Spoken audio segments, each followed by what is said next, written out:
नमस्कार मित्रों। आज का हमारा टॉपिक है 1919 का भारत शासन अधिनियम।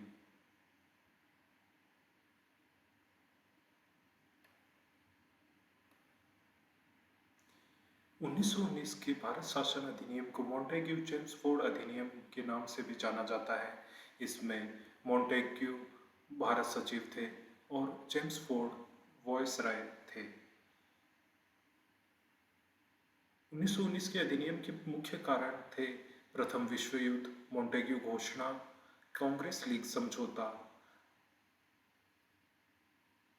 1919 का अधिनियम 1 जनवरी 1921 को लागू हुआ और इस समय ब्रिटिश पीएम थे David Lloyd George. British crown थे किंग जॉर्ज पंचम।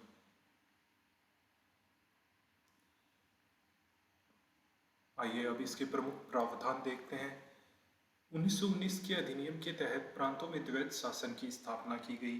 गवर्नर जनरल की कार्यकारिणी में कुल 6 सदस्य होते थे, जिनमें 3 भारतीयों की नियुक्ति की जाने लगी। केंद्र में द्विसदनीय व्यवस्था की स्थापना की गई। केंद्रीय विधानमंडल में 2 सदन थे, वो निम्न थे। एक काउंसिल ऑफ स्टेट अर्थात राज्य परिषद, दूसरा लेजिस्लेटिव असेंबली अर्थात केंद्रीय विधानसभा। केंद्रीय विधानसभा का कार्यकाल 3 वर्ष का होता था। काउंसिल ऑफ स्टेट राज्य परिषद का कार्यकाल 5 वर्ष का होता था।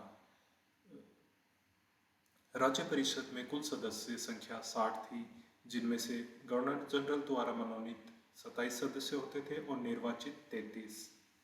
वहीं केंद्रीय विधानसभा में कुल सदस्य संख्या 145 थी, जिनमें गवर्नर जनरल द्वारा मनोनीत सदस्यों की संख्या 41 थी और निर्वाचित सदस्यों की संख्या 104 थी। इस अधिनियम के तहत 4 समुदायों के लिए पृथक निर्वाचन मंडल की स्थापना की गई, जिनमें थे सिख, भारतीय ईसाई, एंग्लो इंडियन और यूरोपियन। प्रांत और केंद्र के मध्य विषयों का बंटवारा किया गया। केंद्र के अधीन 47 विषय थे और प्रांतों के अधीन 50 विषय थे। केंद्र के अधीन आने वाले विषयों में देश हित के विषय शामिल किए गए थे, जिनमें प्रमुख थे विदेश तथा राजनैतिक संबंध, सार्वजनिक ऋण, जनगणना एवं सांख्यिकी, संचार, डाक एवं तार, तटकर, सीमा शुल्क, दीवानी, फौजदारी मामले, कॉपीराइट, मुद्रा, संचार, डाक, तार, सेना, रेल, बंदरगाह, आयकर।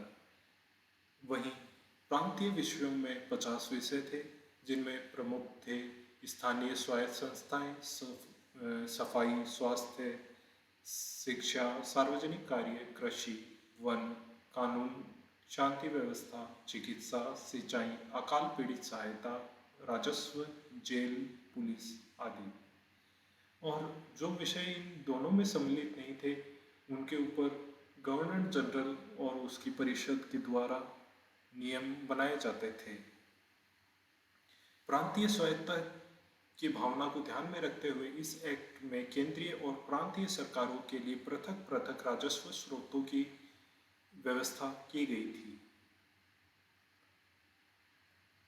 प्रांतीय विषयों को 2 भागों में विभाजित किया गया था, आरक्षित विषय और हस्तांतरित विषय।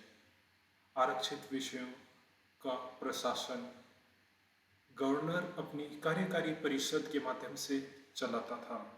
वहीं हस्तांतरित विषयों का प्रशासन गवर्नर जनरल भारतीय मंत्रियों की सलाह पर चलाता था और ये मंत्री विधान परिषद के प्रति जवाबदेह थे। वहीं रिजर्व्ड सब्जेक्ट हैं अर्थात आरक्षित विषय हैं, उनके लिए गवर्नर जनरल और उसकी कार्यकारी परिषद थी, पर ये विधान परिषद के प्रति उत्तरदायी नहीं थे। भारतीय मंत्रियों को इसमें जिम्मेदारी तो दी गई थी दोस्तों, पर उनके ऊपर नियंत्रण करने के लिए वित्त है, उसके ऊपर अधिकार अंग्रेजों का ही था।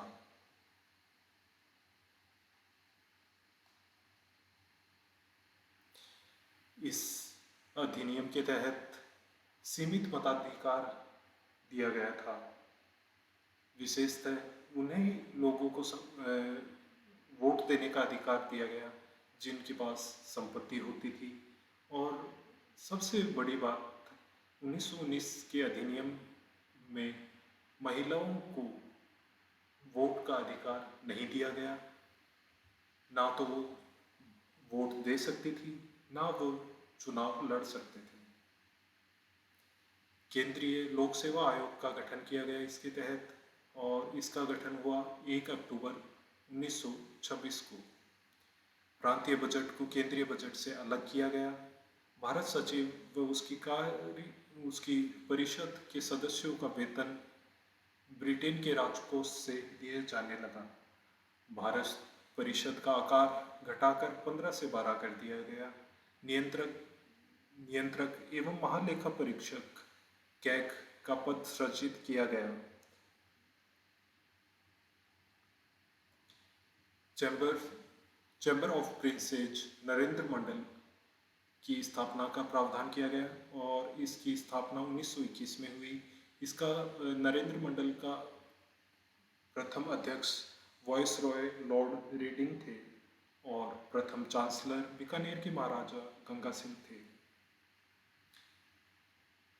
भारतीय राष्ट्रीय कांग्रेस ने इस अधिनियम को अस्वीकार कर दिया था और इसे असंतोषजनक और निराशाजनक मानकर निंदा की। इस अधिनियम को बिना सूरज का सवेरा बाल गंगाधर तिलक ने कहा। सुभाष चंद्र बोस ने भारतीय जनता के लिए नवीन बंधन, बेड़ियों का नया जाल की संज्ञा दी। एस.एन. बनर्जी ने इसे उत्तरदायी शासन की दिशा में वास्तविक और ठोस काम बताया। इस एक्ट में यह प्रावधान किया गया था कि प्रांतों में द्वैत शासन प्रणाली की समीक्षा के लिए 10 वर्ष बाद में एक वैधानिक आयोग का गठन किया जाएगा। यह वैधानिक आयोग 10 वर्ष बाद स्थापित होना था, परंतु यह 8 वर्ष बाद ही आ गया 1927 में, और इसका नाम था साइमन कमीशन। इसी के साथ दोस्तों हमारा आज का ये छोटा सा टॉपिक यहीं समाप्त होता है। धन्यवाद।